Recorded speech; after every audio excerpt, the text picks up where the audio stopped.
717.000 dosi di vaccino somministrato nel territorio dell'US3 Serenissima, un risultato che incide sulla capacità di contrasto al virus dell'apparato sanitario. I contagi ci sono ed anche i ricoveri, ma ora i medici dispongono di armi valide per combattere questa battaglia.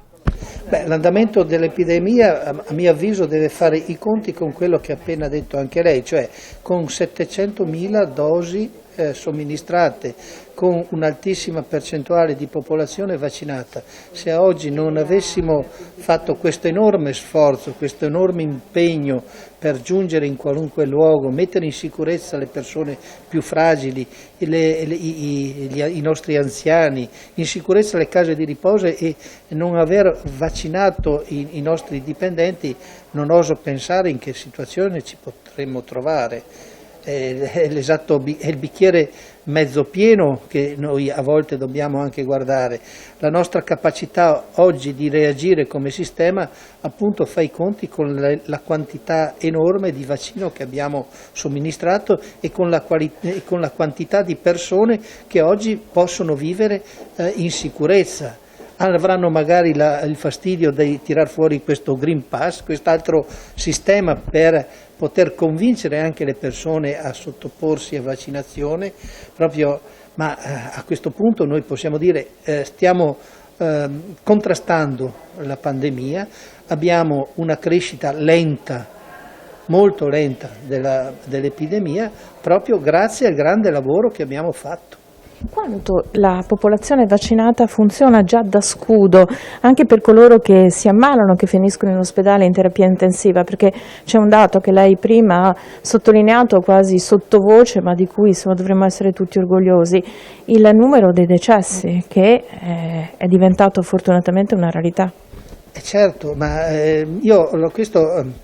è un risultato enorme che va naturalmente a vantaggio di tutta la nostra popolazione, soprattutto la popolazione più fragile. Nei mesi scorsi il bollettino era un bollettino veramente triste, quello che si faceva anche con gli organi di stampa. Oggi noi stiamo lavorando proprio per raggiungere quegli obiettivi che ci consentono di guardare avanti, guardare il futuro con maggiore serenità. Nelle case di riposo oggi i figli e i nipoti possono andare a trovare i loro congiunti tranquillamente perché sono vaccinati prima di anziani là dentro e quindi i grandi problemi che abbiamo visto in passato non ci sono più. Adesso i loro nipoti, i loro figli, i loro congiunti possono accedere proprio perché anche loro vaccinati e più sicuri nell'accedere nella struttura e portarsi dietro un ospite non gradito come il virus. Secondo lei ci vorrà la terza dose, visto l'andamento da medico? Da medico probabilmente sì, però anche questo è un dato che va assolutamente tarato sulle persone che a rischio e anche sulla validità dell'intervento, perché non dimentichiamoci che riuscire a vaccinare le persone che abbiamo vaccinato fino adesso è stato un investimento enorme, sia di risorse ma anche di fatica, di impegno, di attenzione, perciò nulla si deve sprecare proprio per massimizzare i risultati. Quanto è ancora importante tenere i dispositivi, perché c'è chi magari li butta via perché non ne può più, perché sembra condannato a vivere col dispositivo e magari non capisce che questo è il cosiddetto ultimo miglio. Allora, io faccio un paragone per dare un senso a questa domanda. Noi quest'inverno non abbiamo avuto problemi con l'influenza. Nessuno si è ammalato di influenza. Questo è il dato macroscopico di quanto può servire i mezzi, questi dispositivi e queste attenzioni che noi stiamo ponendo. L'influenza è una malattia che si trasmette come il coronavirus. Perciò se noi quest'anno non abbiamo avuto l'influenza, se continuiamo ad avere attenzione con i nostri dispositivi, mascherina, attenzioni igieniche alla persona, attenzione anche nei luoghi, nelle superfici, quello che abbiamo messo in atto e imparato a convivere in questo periodo, probabilmente sconfiggeremo oltre che l'influenza anche il Covid. I bambini si ammalano di Covid, come e come bisogna intervenire? I bambini si ammalano di Covid anche se con delle sintomatologie meno importanti dell'adulto, si ammalano di sintomi classici delle infezioni respiratorie, quindi il raffreddore, la tosse, la febbre, ma anche situazioni tipo gastrointestinali, quindi vomito, diarrea. Queste sono le sintomatologie più frequenti. Diciamo poi che nella casistica che abbiamo raccolto dall'inizio della pandemia ad oggi abbiamo capito che la maggior parte di questi bambini si ammala di una forma lieve, quindi è importante andare a studiare, a riconoscere la positività, eventuale positività, non solo nei bambini con sintomi gravi, ma anche e soprattutto in quelli con sintomi lievi, soprattutto perché frequentano la comunità infantile, sono all'interno di una famiglia dove ci possono essere persone fragili e quindi è necessario riconoscere il prima possibile proprio per chiudere il cerchio attorno all'eventuale positività. Ci sono anche dei casi dove il Covid, se magari si manifesta in maniera paucisintomatica, lascia in eredità una vasculite, cioè un'infiammazione multisistemica. Non è una leggenda metropolitana. Non è assolutamente purtroppo una leggenda metropolitana, anche nella nostra realtà provinciale, anche nella nostra realtà di ULSS 3 abbiamo avuto vari casi di quella che viene chiamata malattia infiammatoria multisistemica, che è un fenomeno infiammatorio che colpisce i vasi sanguigni e quindi gli organi irrorati dai vasi sanguigni, i reni, il fegato, le articolazioni, il cuore, e quindi va a determinare una situazione di grave compromissione dello stato generale di salute. Alcuni dei bambini della nostra ASL hanno dovuto ricorrere anche all'assistenza ospedaliera e della terapia intensiva addirittura. È una manifestazione che si presenta non durante l'infezione da Covid, ma a distanza di alcune settimane dall'infezione acuta, anche nei bambini con sintomatologia lieve. Come si proteggono i bambini, visto che sotto i 12 anni ancora non c'è il vaccino? La prevenzione è l'arma principale che abbiamo e che abbiamo avuto per tutti quanti prima dell'arrivo della possibilità di usufruire della prevenzione vaccinale. Quindi la protezione delle vie respiratorie, l'igiene delle mani e l'evitare l'assembramento, quindi fare molta attenzione a questo tipo di situazioni che rimangono comunque un caposaldo importante anche per chi si vaccina, perché sappiamo bene che il virus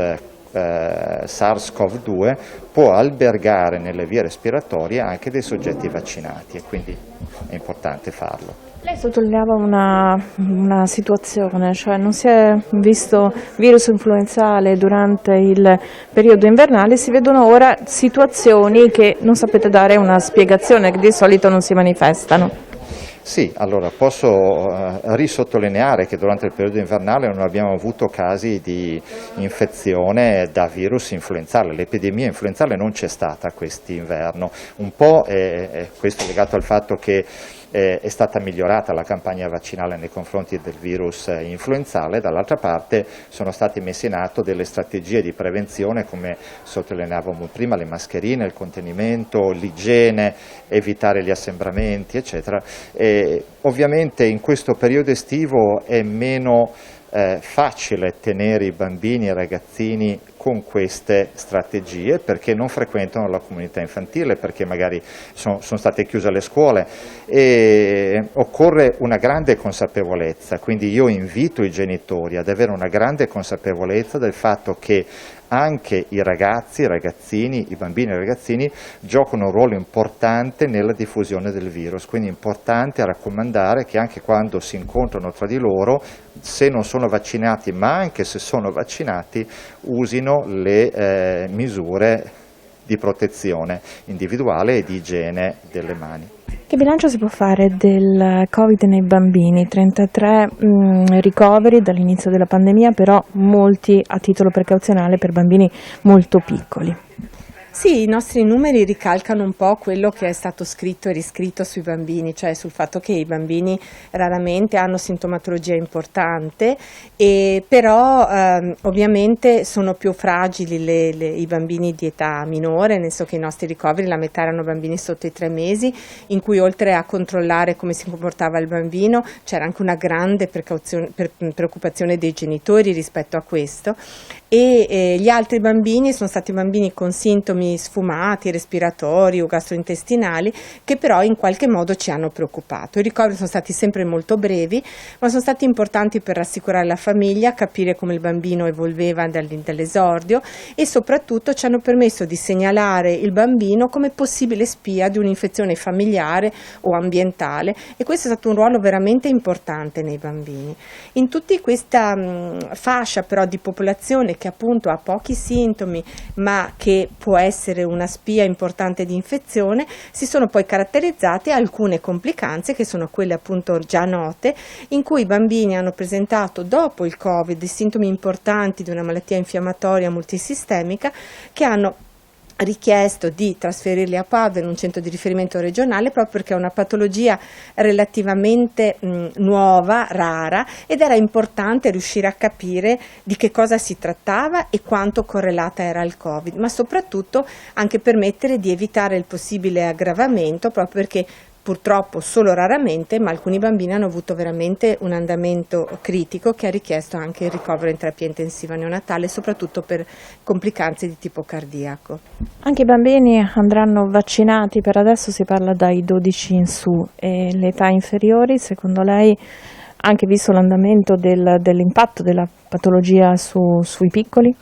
Ma su questo non so darle una risposta, nel senso che non si sono pronunciati neanche gli scienziati e chi deve fare questo lavoro, per cui non mi permetto di dare una risposta. Quello che io penso, anche pensando alle resistenze di alcuni genitori, soprattutto nelle fasce più basse, 12-14 anni, è che sicuramente non abbiamo come spinta la vaccinazione e la protezione da una malattia grave, come invece può interessare un adulto o un anziano con patologia, ma dobbiamo pensare che comunque, come abbiamo visto, le complicanze ci sono, ma credo che un aspetto davvero importantissimo è riuscire a garantire a questi ragazzi, a questi bambini, la ripresa di una vita normale, di un ritmo scolastico, delle attività sportive, di una rete sociale, perché questo è davvero fondamentale per il loro benessere, oltre a proteggere i nonni, i fratellini, gli amici che magari hanno delle patologie. Questa mancanza di socialità, la mancanza della scuola, la mancanza delle reti, proprio di un'abitudine giornaliera, di avere un impegno, degli orari, ha portato veramente un effetto devastante. Noi abbiamo avuto veramente aumento dei ricoveri di ragazzi che hanno mostrato l'incapacità di gestire una giornata vuota davanti, utilizzando solo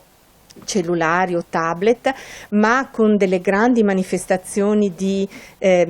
tristezza, di apatia, di preoccupazione, di pensieri negativi, che in molti casi hanno purtroppo anche portato a gesti eccessivi come tentativi di autolesionismo o di suicidio. Questo è stata veramente per noi l'emergenza Covid, più che il trattare la patologia respiratoria, e credo che vada considerata sul piatto della bilancia, ed è quello che devo dire su cui io parlo di più con i genitori che magari hanno qualche dubbio, perché credo che questo vada considerato davvero come una possibile patologia dei nostri ragazzi se questa fase di isolamento e di mancanza di socialità e di scuola continua. Quindi vaccino sopra i 12 anni per permettere di poter riprendere la loro socialità come noi adulti con un minimo di tranquillità. Sì. E proteggere, come dicevo, i nonni, i fratellini e il resto della famiglia, oltre comunque anche proteggere ovviamente dal virus e dalle possibili complicanze, anche perché molte di queste patologie le stiamo scoprendo e le abbiamo scoperte man mano. Adesso anche le varianti, le varie sintomatologie, stiamo tutti un po' studiando anche noi, per cui dicevo, noi raccogliamo dei dati anche in maniera molto empirica all'interno del nostro ospedale per capire che cosa sta succedendo, perché non ci sfugga niente, e per riuscire a darci una conferma clinica nostra personale di esperienza rispetto a un dato di letteratura, perché noi cerchiamo di non curare gli esami e di non seguire solo la letteratura, ma di prenderci cura dei pazienti, e la loro risposta è quella che è veramente più importante ed è quella su cui stiamo cercando di imparare e fare esperienza.